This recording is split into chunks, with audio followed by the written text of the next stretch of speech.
ভারতবর্ষকে পৃথিবীতে টিকাতে গিয়ে দুইটি বিশ্বযুদ্ধে 100 মিলিয়নেরও বেশি মানুষ জীবন দিতে হয়েছে।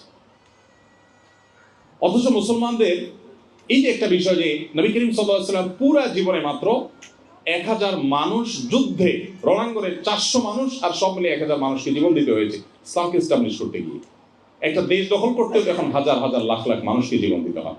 এরপরেও ইসলামকে আসামির কাঠগড়া দাঁড় করানোর চেষ্টা, মুসলমানদের প্রতি দোষ দেওয়ার চেষ্টা এক শ্রেণীর মানুষ করবে। আপনারা যারা তরুণ আছেন, আপনারা সেই ভুল ধারণা ভাঙতে হবে, মুসলমানদের মুখ উজ্জ্বল করতে হবে।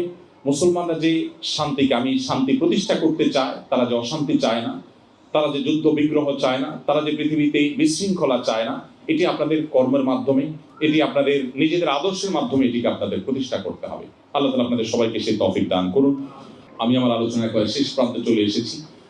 আপনারা অনেক কষ্ট করে দীর্ঘ সময় থেকে